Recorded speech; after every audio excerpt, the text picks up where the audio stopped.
Bismillahirrahmanirrahim. Assalamu alaikum wa rahmatullahi wa barakatuh. Today I would like to talk about dawah. Dawah is something we all hear, we've heard it many times if you're a Muslim. If you're a non-Muslim, I'll explain what it is a bit later. But for Muslims, we know what dawah is. We know that it has something to do with spreading Islam. And so we think it's people like Bilal Phillips and Sheikh Ahmed Didat and Zakir Naik. These are the people that do dawah. But would it surprise you that many people are doing dawah all over your own town and your own village where you're living right now? You see, the fact that you're even turning onto this TV or watching this TV shows that you have inclinations towards dawah. Dawah is something that we all require to do. Whether you are a Muslim for 15 seconds or if you're a Muslim for 51 years, every Muslim is required to tell others about Islam. So simply, dawah is calling. Today, the people in Africa, we're very loud when we talk. Whenever we talk, we speak loud. And often people go, gee, the guys are right next to each other. Why are you screaming so loud? It's a custom, it's a tradition, something that we do. So we do calling quite a lot in our country. And we talk very, very loud. So we can't actually talk behind anyone's back because they can hear us talking. We talk very, very loud. So this is just a custom. So dawah is just calling, making known to people a message that we want to convey. Now, researchers say that individuals only remember about 50% of what they hear. So if I tell you something today and you go repeat it to somebody else, only 50% of what I say you're going to remember. And of that 50% that you heard me say, only 20% of that is going to be correct. So 30% of what I say is not going to be correct. You're going to misquote me. So that's quite a lot. That means we're only remembering 20% of what we're told. So when we come to conveying the message of Islam and conveying dawah, we must be very, very careful that what we convey is actually the truth and not something that we are adding or putting our own flavors and spices on. You know, in the Indian community, when we make a curry or we make a biryani, we want to put extra flavors and extra spices on. We don't want to do that. We want to keep the original taste, the original recipe, and don't put too many extra tastes in it. Otherwise, we lose the real flavor. So there has to be a definite understanding between what we remember and what is fact. So, you know, when we often try to memorize verses, Christian community, the Muslim community, wherever you come from, maybe for school, university, even if you're going to give a speech, you have to memorize things, and sometimes you write down things. And what I'm encouraging you to do is to practice your long-term memory more than your short-term memory, because your short-term memory often lets you down. That's why sometimes we have notes. Even as speakers, we write down notes, or we're going to do a talk so we can remember things. But we're actually practicing our long-term memory more than our short-term memory.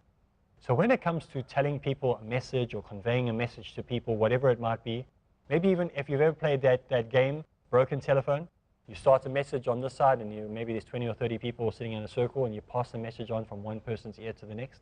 What do you find? At the end, the message sounds nothing the same because this is short-term memory. A long-term memory, actually, most of us are pretty good with. Remember things long-term. If you put me on the spot and you ask me to remember something from 5 minutes ago, probably not going to remember it. Ask me something about yesterday, I can remember it. So what we do when we do dawah, we try to practice our long-term memory more. So spend time reading whatever text it is that you're going to read to get the information that you need. And remember, whenever you're going to do an exam or you're going to do a test, the best thing to do is to review your notes like 24 hours before you write the exam or the test. But don't do it 5 or 10 minutes beforehand, because what happens, you get into a panic and you forget what you're going to say or do. So dawah in today's topic has to do with telling people about Islam. So we as Muslims, we believe that once you have embraced Islam, or once you have become a Muslim, and remember, Muslim means the one who submits to the will of God. Once you learn to submit to the will of God or have submitted to the will of God, it's your duty to tell other people how to do the same thing. Now, some people say, I'm not very good at dawah. Dawah is not my thing. I'm not really good at doing dawah. If I told you that there was a cell phone that was on sale at your local shopping center, and you could get it for a quarter of the price that you normally get it at, would you tell your friends, or you'd say, I don't know how to tell people about specials. I don't know how to tell people about how to get a cheaper cell phone. I'm just going to leave them. And what happens when they find out that you didn't tell them? They're going to be angry with you, am I right? So they're going to be angry that you didn't even tell them about a cell phone deal. Now, how much more important it is to tell people how to submit to the will of God. So for a da'i or person who does dawah, it's essential that we tell people how to come closer to Allah, how to submit to Allah. It's not an option, you must do it. So for doing dawah, being called to dawah, It's not those guys down the road or that organization there, or because they call themselves the Dawah Foundation or Dawah Committee. Those are not the only guys that must do Dawah. You must do Dawah. If you're going to tell people about a cell phone deal or a special at the supermarket on rice or potatoes or onions or whatever it is, surely you should tell people about the special that is available and submitting to the will of Allah, how beautiful this Islam actually is. So when we do Dawah, these are some techniques. Remember, you're only going to remember about 20% correct if you don't study it properly. You must also understand that long-term memory is better than short-term memory, that review your notes. If anything you're going to talk about, if you're going to go tell people about something that you've learned about Islam, some message that you found that will help people come closer to Allah, remember that rather review your notes 24 hours before than the 5 or 10 minutes before, because you're going to get into a panic. And when you get to actually presenting the talk or presenting it, lose track, put all the things in the wrong place at the wrong time. Even myself, doing this television production that I'm doing for you so that you can watch at home. If I do all the swatting 5 minutes before I come on there, it'll come out wrong. But if I prepare the talk a day, 3, 4, 5 days before, and then I come on, everything is much clearer. And so that's what you must do. When you're going to present Islam, don't get into a panic. Remember, you're not supposed to know everything. Just talk about what you do know. And review your notes. Obviously, you need to do revision and work. Review Dawah notes before you do Dawah. Maybe you're going to be talking in an event. Maybe you're going to be doing a Jummah talk or Friday talk at masjid or the mosque. Make sure you plan your talk out maybe 24 hours before, but don't swat before, because you get into a panic and you try and memorize everything line by line. Try and be as natural as possible and as real as possible without making it look too artificial. You know, these days we have coaches that will tell you how to use the right expressions, how to use your hands. I know I use my hands too much when I talk. And they'll teach you exactly how to hold your hands in the right way, and how to project your voice in just the right way, and how to look at the camera in just the right way, and how to talk to people in just the right way. Sometimes there's a place for that. But I also think that we need to speak from our hearts and be genuine. And people must see that you're real and that you're a real person. And people can see when you've been fake. So when you go to doing Dawah, try to be as real as possible. Try and stay away from this whole artificial environment and fake environment. Your talk should change all the time depending on the mood of the people. You see, sometimes when you prepare a Jummah talk or you prepare work to do Dawah, maybe you're going to do a Dawah campaign, and there are people watching you, and you see that the people are not getting what you're saying, but now you've prepared your whole speech. And so all you know is what was on that piece of paper. You must be able to change. So one of the techniques in Dawah is that you must be able to think on your feet. You must be able to change at any time. Maybe you find halfway through the talk that you're doing, this talk is not applying to anybody, it's not going to work for anybody. You must be able to improvise and change. So now, there's a little saying that I learned on one of the Dawah courses I went to. Al-Kutha offers a very good Dawah course, so if those of you who know what Al-Kutha is. One of the things that they said that the weakest ink is better than the strongest memory. The weakest ink that you get in a pen, the weakest ink is better than the strongest memory, which means write down things. Take notes, write down what you want to say, make a little flashcard, write points that you're going to need to remember in your talk, and your memory can let you go. I mean, sometimes even myself, I do a lot of talking and I do a lot of lectures. I use notes every single time. There's not once I stand up without having notes, because I know that you can have a bad day, you can have an off day, that you forget what you're saying, you don't know where you're going, you don't know what your next point is, and then you stand there and you blank. And you just have a blank piece of paper in front of you in your mind, and you don't know where to go. So, what is Dawah? What is Dawah? Dawah is calling to something or inviting. So Dawah, all it basically means is a call. So you could actually, a good name for a network, a cell phone network, would be Dawah, because it's calling. It's calling people, but it's calling people to something. And it's a word that we use, we ask people to come to true worship. We make people true worshippers of Allah. We are people who are doing Dawah. We are calling people to the true worship of Allah. Now there are many people calling to the worship of God. Remember, God and Allah is the same word, but we choose the word Allah because this is the name that was written in the Qur'an. This is the name that is written. This is how God's name is written. So we stick to the word Allah. Remember, God, we can have God, goddesses, many gods, lots of gods, small gods, big gods, security gods. We can have all different types of gods. But there's only one God in Arabic, and it's Allah. So we use that word. It's a beautiful word. Use it as much as possible.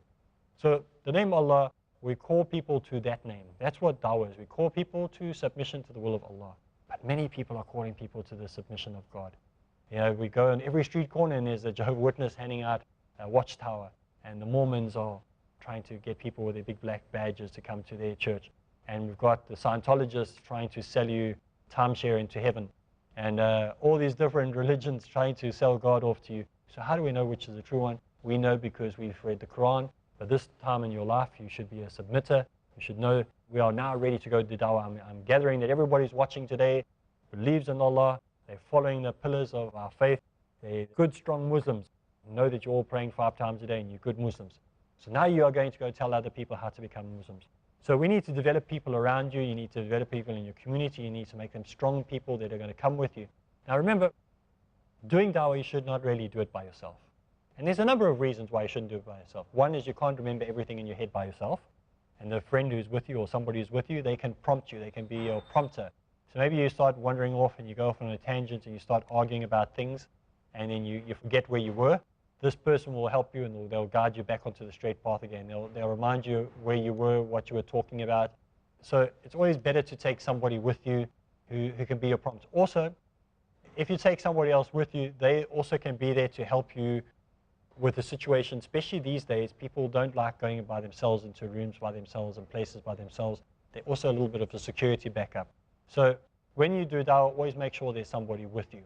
We're going to take a short break, and when we get back from the break, I'm going to continue talking a little bit about tips and ideas for dawah. Ar-Rahman Ar-Rahim. Assalamu alaikum.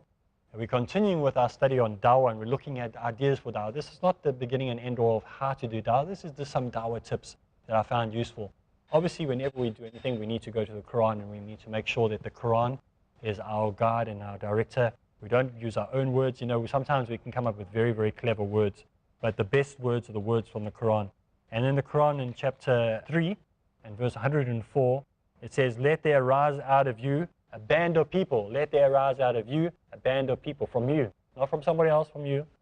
Inviting to all that is good. We have to do the calling, dawah, inviting to all that is good, and joining what is right and forbidding what is wrong. So basically, our job in the Quran says our job is to go call to people. We need to call to people. Our job is to go out there, not somebody else. It's you that must do it. No one else is going to do it. So dawah is to call and to get other people to do it. What are the virtues of dawah? What do we get out of doing dawah? We get changed. Our whole lives get changed. And so it is in chapter 41, verse 33 of the Quran. It said it is the best of speech. So we must use the best of speech when we call to people of Islam. We are adverts. We are, you know, when you read an advert for a cell phone, you read an advert for a car, you read an advert for whatever, they use the best of speech in that advert. They put the best words. They want to catch your attention. So when we do dawah, it must be the same. We must use the best of speech. Do you want to know what it is like to have your life changed? That's the best of speech. Do you want to be totally different to the way you were before you came into this meeting? That's the best of speech. We want to get those people to understand. And also, and dawah was the way of the prophets. All the prophets, peace be upon them all, they did this. They called people to the best way. They called them to the way of Allah. You know, there are many verses in the Quran that speak on, where we look at the following and the teachings of the prophets and see how they did dawah. And chapter 57, verse 25 of the Quran.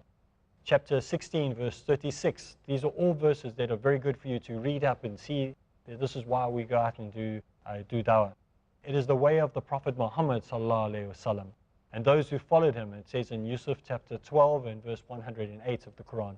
We must go call people and we must follow the example of the great Prophet Muhammad, peace be upon him. So there's great reward as well in doing dawah. The reward of dawah, you see people's lives change. Not just the rewards that we are going to gain in paradise, but the rewards that we see right here. Isn't it exciting when some brother comes into the mosque, or so you hear of a sister who embraced Islam, how her life changed. You can see a glow on them. They seem happier. They walked in, the whole world was bad, the whole world was tough. Exams were worrying them, business was worrying them, family relations were worrying them. Not everything gets better when somebody becomes a Muslim, but you can see the change in that person. There's a glow about them. There's something about them that just looks so different. So there's great reward just in looking at the person and seeing the difference in them. So tell people about Islam and you see the changes in them. So there's great reward. And one of the reasons that we go out and tell people is because we want to save them from the hellfire. You know, people often say, why do we go out and do dawah? We do dawah because this is the thing that saves people from the hellfire. And also, the most important reason that we do dawah is because we want to tell people about Tawheed. And sometimes we forget about that. When we do dawah, we spend hours of talking and trying to defend why we pray 5 times a day. We try and defend why we don't eat pork. We try and defend why we don't drink alcohol. We try and defend why we're not allowed to speak to women face to face and eye to eye. We try and defend all these why women dress the way they do and why men dress the way they do and why children must do this and why children must do that. Spend all this time talking about all these things and why we must go to mosque, yet we don't tell them about Tawheed. It's the last thing on the list. Because you see what happens, Shaitan is clever. He'll keep you distracted. When you're actually trying to do dawah, he will put 20 questions into the person you're trying to do dawah's mind. And so you'll say to him, I want to tell you about Tawheed. And the guy says, yeah, okay, but why do you dress like that? And then you go and you'll end up being pulled off onto a tangent. What you must do is say, answer your question. I'll answer that, brother. But first let me deal with the one subject, the very important subject of Tawheed. Focus it. Every time that goes off to say, but yeah, you guys cut off people's hands because they steal. You say, yes, I'll deal with that. Let's get back to the point, Tawheed. And you get back to Tawheed and you speak to them clearly about Tawheed. You see, this is the basics. This is something that is the most important thing about Islam. So bring that into complete direction of where you're going with your talk. When you're talking, you're doing dawah, bring Tawheed in the whole time.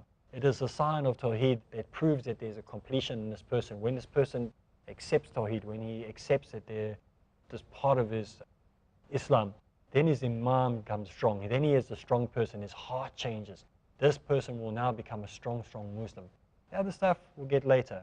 So it strengthens his Iman. This is what we need. He must make sure he understands that first. So in dawah, the virtues of dawah is get the Tawheed across to the person. Make sure he understands that first before we start talking about all the other things. Now there are general rules of dawah, but these are not hard and fast rules. These are just suggestions. When you do dawah, obviously every Muslim is called to do dawah, male or female.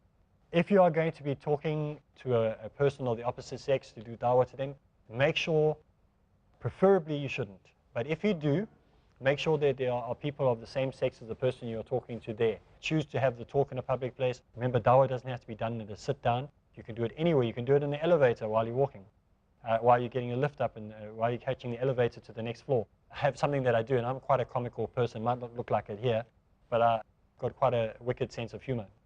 And whenever I get into an elevator, I turn around and I face everybody and I say, I suppose you're wondering why I called this meeting. And of course, everybody starts laughing, and I have an opportunity, because I look like I dress like I do, and I sometimes have a topi on and head covering on. They look at me and they all start laughing, and I say, oh, well, we're crazy Muslims. And I have an opportunity just to show that Muslims have fun, and we are fun people, and that we're not always serious. We're serious about the important things, but we're not serious about the other things. You know, life is fun and we should enjoy it, but we're very, very serious about the Qur'an. We're very, very serious about the Sunnah. We're very, very serious about the hereafter. But the other things about whether we should stand still and lift and not look around, and you know, we're not military people. We're human beings, and we can have fun, and we enjoy life, and we enjoy the outdoors. This is dawah. Dawah is done in our day-to-day life. So we should make sure that people understand that we're human beings, and the rules for dawah is that we should not be haphazard in what we do. In other words, throw things all over the place, stick to one point, go through one point, and then to the next point, and to the next point, and the next point. There's no magic wand for an easy answer. There's no click your fingers and now that person's going to take the shahada. It's a very slow process. Sometimes it can take years. Like again, for me, it took about 7 or 8 years before I became a Muslim. From the time that I really started thinking, no, this actually makes sense, Islam makes sense to me, it took about 7 or 8 years before I actually got to taking the shahada. So the people had to continuously give me information. And because I was a hard case, and I was so anti-Islam and I was so anti-Muslims, and I wrote publications against Muslims and I spoke out against Muslims, it was very difficult for me to acknowledge that all that I had said, I made a mistake. I was wrong. Very difficult to do. So it took me a very long time to do it. So you might not have an instant answer with people. So don't expect instant answers with people. Dawah is a long, ongoing thing. So this is part of your rules. There's no fast and furious way to get to someone to take the shahada. There's no fast and furious ways to get people to make a commitment. They must do it at their own time. And when Allah prepares their hearts will be prepared. At the time that Allah wants them to become a Muslim, they'll become a Muslim. Do not be defensive. Do not say, oh, I'm sorry for being a Muslim. Don't lie about what you're telling the people.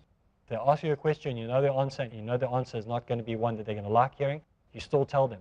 You cannot lie, you cannot be deceptive, you cannot misrepresent Islam. You have to tell the truth. Even if it's something that's controversial, you have to tell the truth. You can't water down Islam. You see, because if you lie to them, and they become a Muslim, and then they find out that that is not what it is, and they turn away from Islam, you know the penalty for that person. And you're being responsible for that. So you cannot do that. You have to represent Islam honestly. Can't lie about anything. We do not believe in that, and we cannot practice that. And dawah is also very situational. It can change from one situation to the next. Many factors in play when you're doing dawah. From one person to the next, you have to look and think of how you're going to change it. Your approach might change. It differs from one person to the next. Like, for example, we spoke about how would you do dawah to the opposite sex. It's totally different to the way you're going to do it to the person of the same sex as you. Same sex, you'll be able to sit next to each other and, oh, brother this and brother that, and you'll be able to interact and maybe punch them on the shoulder or whatever it is that you do in your culture, that you do. In our culture, we punch each other. I don't know why. Have you ever noticed with men? Whenever men get together and they like each other, they punch each other. Some strange thing that we do. But so every culture is different. Now, you wouldn't be able to do that with women because that is haram. So each situation is different.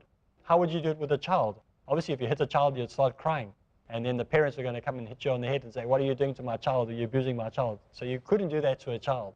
So for a child, you have to take it to a situation where he'll understand, speak in terms that he'll understand, make him understand. And many people say you shouldn't do dawah to children. Some of the youngest people that I had taking the shahada with me are like 10, 11, 9, 10, 11 years old. And they've become strong, strong Muslims. 4 or 5 years along the line, they're still Muslims. So don't believe that you can't do dawah to children. Children are not stupid. In fact, their minds are clearer to understand the truth than many adults are. As soon as we get to 15, 16, 17, 18, what happens, our minds start getting clouded. So young children, they understand a lot more. So they're not being brainwashed, they just get things much easier. How would you talk to a Hindu and a Jew and a priest or an older person? These are all situational things. So you have to look at different situations. So basically doing dawah, this has just been a very, very easy, very simple way of telling you that dawah is something that we can all do. There's no excuses why we can't do it, but they're very situational. We have to look at the nature and guidance of dawah. We need to look at every opportunity that is given to us. We need to take it.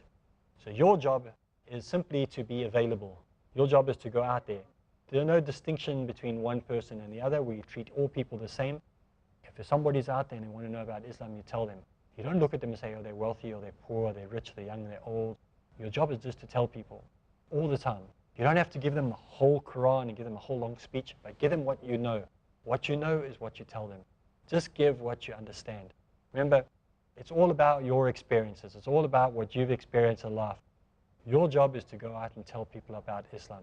Now, do your best. Go out today. Make it the day that you go tell one other person about Islam. I hope you enjoyed this short introduction to dawah, and inshallah, we'll be able to be one of those people who brings many people to Islam.